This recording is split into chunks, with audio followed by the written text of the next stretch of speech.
Y Torner, pues soy amigo de él de toda la vida, desde hace 40 y tantos años, de cuando no había ni Museo de Arte Abstracto en Cuenca. Ah, claro, porque tienes vinculaciones con Cuenca. Yo estuve en los primeros años del museo. Cuando se creó el museo, estuve trabajando allí los 2 primeros años. Iturralde y yo. Y bueno, que entonces nada más que se abría en verano. Y entonces nosotros estábamos allí pues de todo, de chica para todo. Lo mismo abríamos el museo bueno, enseñábamos el museo, que vendíamos una reproducción, que limpiábamos el foco porque se había manchado. Pero Cuenca hubo bastante movimiento en la primera, la escuela de Cuenca. Bueno, es que eran unos años, en el año 66 España era una cosa muy penosa y que de repente unos señores consiguieran hacer ese tipo de arte, con ese museo, con esa elegancia, con esa exquisitez, con esa internacionalidad. Jordi, partiendo del contexto valenciano, años 50, 60, que creo sales de la Escuela de Bellas Artes, te decantas un poco del academicismo, empiezas a hacer un poco de expresionismo a nivel particular, entonces no llegas a conocer el grupo Barpayó, pero sí que hay alguna relación a lo mejor con alguno de ellos, a lo mejor en el Faro, ¿no? Pero la relación en cuanto al minimal, que empiezas ya muy pronto, pero a lo mejor un poco extraño, ¿no? En aquel contexto en el que tampoco había mucha información, sobre todo en España, no sé cómo estamos en la época franquista, un poco, ¿no? La información sí que tenías en Motherwell, Rothko, estos dos, pero empiezas a hacer minimal, ¿no? ¿Por qué este empiezo arriesgado? Porque aún a lo mejor no estaba tan en auge el minimal en estos años. ¿Cómo llegas? Porque dices en una entrevista que lo haces de una forma intuitiva, ¿no? El hecho de este empiezo con el minimal. Bueno, realmente el contexto de aquellos años, yo creo que ni se puede utilizar la palabra contexto. La ausencia era tal, la escasez era tal, que era muy difícil desenvolverse en un sentido, digamos, de progresión en la sociedad valenciana de aquellos años. Efectivamente, el grupo Parpalló está compuesto por personas de una generación anterior a la mía, o 2 incluso, pero sí tuve contacto con ellos, y muy pronto, yo creo que incluso estando en la escuela todavía, con Andrés Alfaro, tuve contacto con Juanjo Estellés, tuve contacto con un personaje que entonces era muy importante, que era bueno, su oficio era como de decoración, pero que era Martínez Peris, que era un hombre que aglutinaba en torno a varios artistas, a diferentes posturas del grupo Parpalló. Y a mí incluso recuerdo haber leído la revista de ellos, creo que se llamaba Arte Vivo, y conecté con ellos en la medida en que eran los que me podían enseñar un poco, los que me podían dar las primeras informaciones. También estaba en la figura de Alfonso Roch, que era un profesor de la escuela, un sacerdote, amigo del padre Couturier, amigo de los grupos que entonces se estaban volviendo por una arquitectura incluso religiosa moderna. Bien, mi llegada entonces al mundo un poco de la modernidad o de lo que en aquel momento se hacía, yo creo que vino como siempre, casi siempre vienen estas cosas, por la lectura.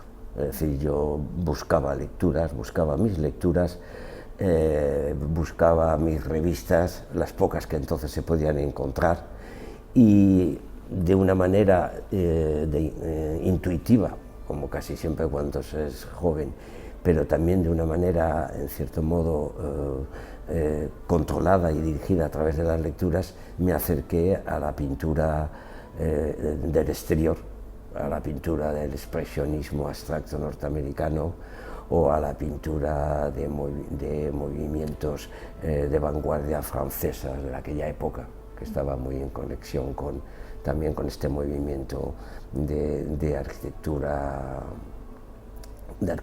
moderna. Y ese fue un poco el arranque o la semilla un poco que intenté desarrollar y que intenté pues fecundar, sobre todo para salir de especie de oscurantismo que había entonces en el movimiento cultural valenciano. En los años 70 creo que vas a París y también conoces a un grupo de intelectuales que mezclaban un poco, digamos que el campo teórico, como estás diciendo aquí con referencias literarias, al campo de la práctica, ¿no? Porque luego si mirabas sus obras eran como muy heterogéneas, a lo mejor había uno que destacaba, que a lo mejor era Luis Kahn, a lo mejor dicen que tenía algunas más similitudes con usted. Eso fue a finales de los 70, es decir, a raíz de un movimiento teórico francés, como casi siempre ocurre con los movimientos franceses fundamentalmente teóricos, y el grupo de la revista Tel Quel aparece el movimiento que en Francia se llamó Support Surface y que en España pues acabó llamándose Pintura. Y eso fue a través de la conexión que también hice o que hicimos con el grupo que se llamó Trama, porque surgió en torno a una publicación que hicieron ellos, que era la revista Trama, de Broto, de Grau, de Tena y de Rubio. Y conectaron conmigo porque la pintura que yo estaba haciendo entonces tenía mucha similitud con sus planteamientos. Nos interesaba el lenguaje de lo pictórico más allá del propio hecho artístico de la pintura. Y el que más o el que menos se lo planteó de una manera muy ortodoxa. En mi caso me lo planteé, digamos, sin excesivo rigor, sin excesiva exigencia teórica. Y este grupo luego funcionó por su cuenta y luego acabó cada uno haciendo su propia pintura, y los que habíamos conectado con ellos, que aparte de lo mío había estado también Carlos León, pues luego también cada uno seguimos nuestro recorrido. Pero fue muy interesante en una situación donde los planteamientos teóricos de la pintura en España eran muy exigentes. Era o el informalismo derivado del grupo El Paso o toda la postura un poco de la pintura con derivaciones políticas derivadas de las consecuencias del grupo de estampa popular o de la crónica de la realidad, y sobre todo derivada de la situación política que entonces todavía nos desenvolvíamos en una dictadura que estaba ya dando los últimos coletazos, pero que seguía siendo dictadura. Una situación política que ayudaba a tener una ideología, digamos, que podía influir en la pintura, pero digamos que la tuya no era una pintura, implicada, digamos. Formalmente no estaba implicada, o sea, yo era abstracto.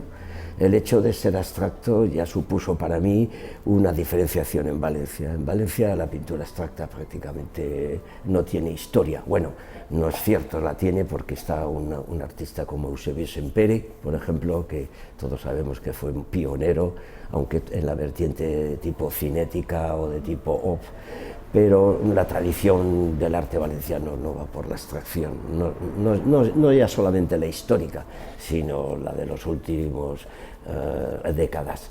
Entonces mi posición era una posición un poco difícil, porque la posición mía era una posición de izquierdas totalmente, políticamente, pero en aquellos momentos, y hoy en día parece ridículo poderlo decir, las exigencias de las posiciones de los grupos políticos de izquierdas no veían con buenos ojos todavía a esas alturas lo que decía muy poco de esos grupos políticos, no veían con buenos ojos la posición de una estética abstracta, consideraban una estética, en fin, que estaba al servicio más bien de la burguesía, en vez de al servicio de la lucha, por decirlo de una manera ampulosa, de la clase obrera, si es que alguna vez el arte ha estado a favor de la lucha de la clase obrera.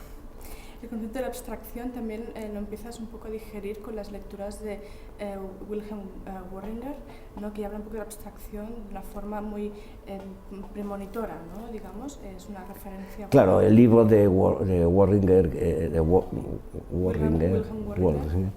que es Abstracción y Naturaleza, recuerdo haberlo leído muy pronto, todavía lo conservo.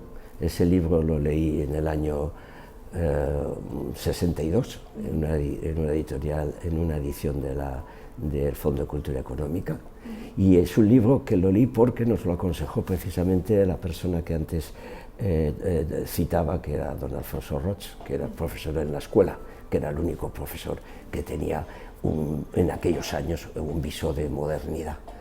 Y fue un libro que me impresionó mucho y que además yo creo que nunca ha dejado de tener cierta actualidad, visionado ahora con otras referencias y con otros sentidos críticos de lo que es la estética, pero para aquellos años fue un libro fundamental y que ciertamente lo tuve muy presente a la hora de desarrollar mis ideas. Otro libro también que por entonces era de impacto era el libro de Kandinsky, de lo espiritual en el arte. De modo que esos dos libros eran un poco los pilares sobre los cuales arrancó mi concepto de la abstracción. Aquí nos movemos un poco en la ambigüedad teórica, pero que luego se lleva un poco a la práctica suya, ¿no?, entre el racionalismo y el espiritualismo, que también lo podemos encontrar con el libro de Rosenblum, que creo que también lo ha leído, que habla un poco de que relaciona, pues, digamos, esta búsqueda de esta verdad que decía la cosa en sí, Kant, ¿no?, o el numen, esa cosa en sí, percibida como lo divino, ¿no? Sí. Digamos, esta ambigüedad entre lo espiritual y lo racional, ¿no? El espiritual, sí, esta búsqueda, pero que se complementa a la vez, ¿no?, con lo analítico. El libro de Rosenblum también lo conocí relativamente pronto, al poco tiempo de publicarse. Lo tengo en una edición que compré, recuerdo, en Nueva York.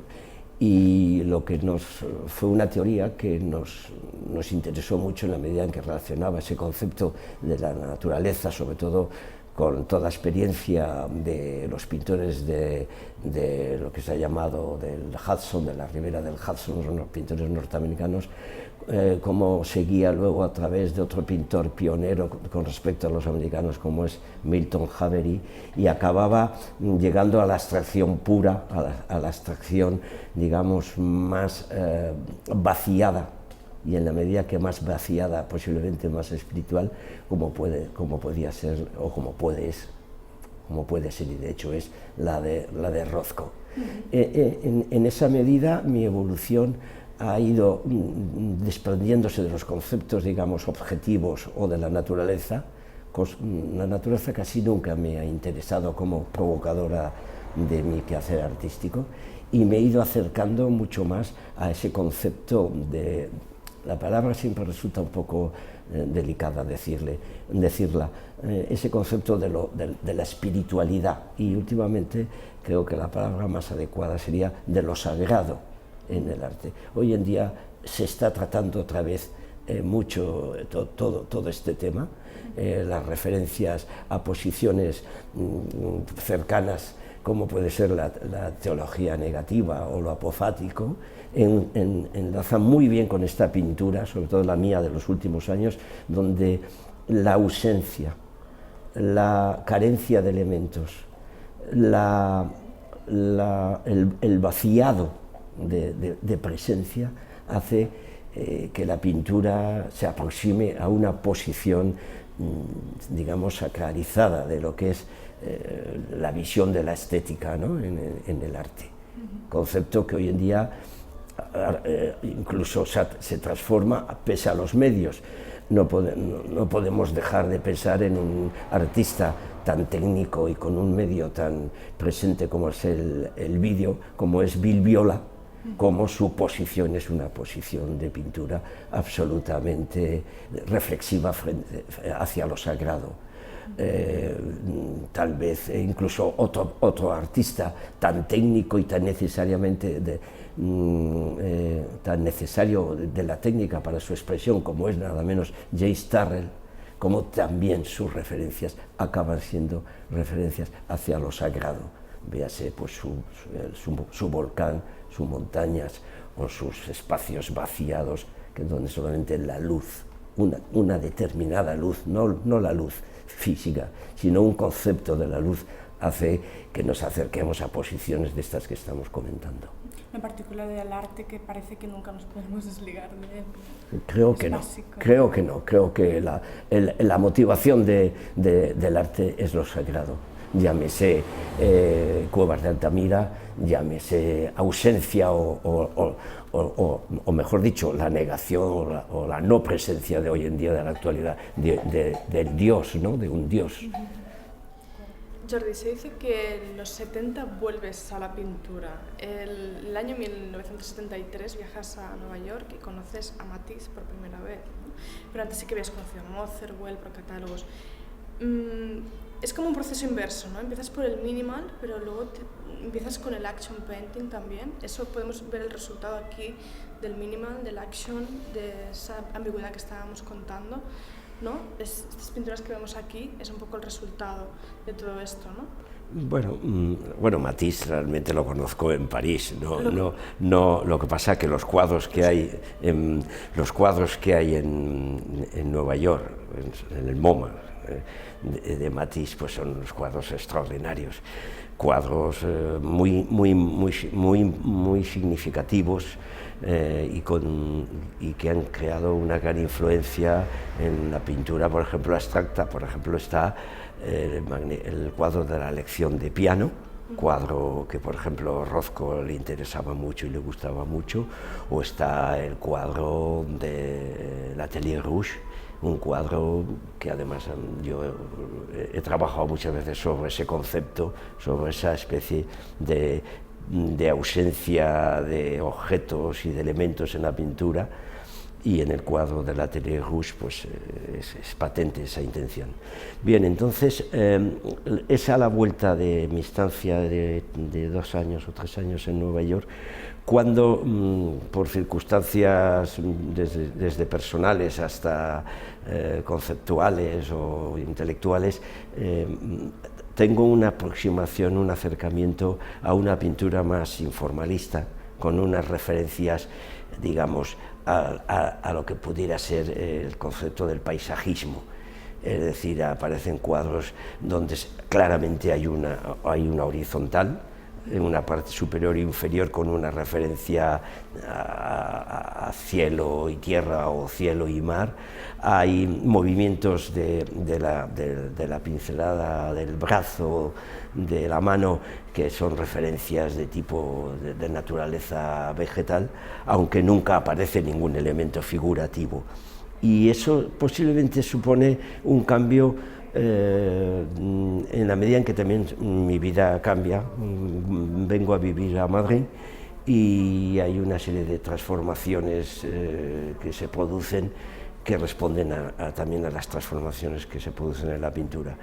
Eso se va poco a poco diluyendo, esa etapa, digamos, un poco más de cierta relación naturalista va desapareciendo, y últimamente pues no se ve por ningún lado. Es decir, he vuelto a esa posición un poco que usted decía, minimalista, más racionalista, de un orden, no de una geometría, porque muchas veces se confunde la geometría con el orden. Una raya recta no quiere decir que uno sea que está haciendo pintura geométrica. Es una pintura con un orden, con una especie de colocación del espacio o con una ausencia de elementos en ese espacio, pero no necesariamente geométrica. Sí, más a un concepto de lo que hoy en día utilizamos para entendernos, una palabra que ya ha perdido un poco todo su referencia primera, que es el concepto minimalista de una posición estética, ¿no? Es decir, la ausencia de cosas, la carencia de elementos, el quitar más que el poner. Y en ese sentido es un poco en el que pues últimamente mi pintura ha ido evolucionando hasta llegar al momento actual.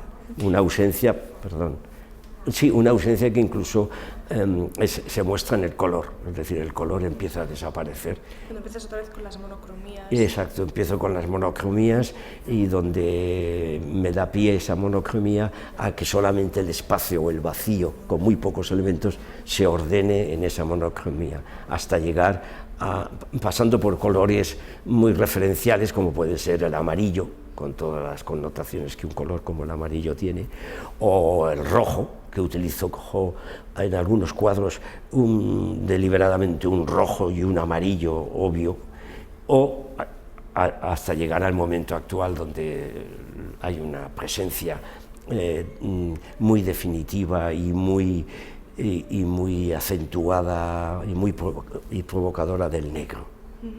Es como tener relación con una frase que dijiste un día, que era como el arte te llevaba un poco a la destrucción, ¿no? Es como aquello que la pintura, la obra no puede estar acabada, porque si la acabas es como llegar a tu propia muerte, ¿no? Es un poco... Sí, no sé si llegué a utilizar la palabra tan exagerada de autodestrucción, pero es cierto que la obra nunca está acabada. Es decir, la grandeza del arte, que no de la historia, es que nunca llegas al final. La historia tiene la obligación de situarnos en un orden y en un final, o en el último final, pero el arte no tiene la obligación de seguir hacia adelante, y en la medida en que hay una posibilidad de seguir adelante, es posible generar una nueva obra, hay una nueva posibilidad de creatividad. En la medida en que diéramos por terminado un proceso, en esa medida, para que siguiera adelante. Por lo tanto, el arte nace de la imposibilidad, no nace de la posibilidad. Y mientras que la historia es la historia de la posibilidad, del hecho posible, de lo que ha sido posible.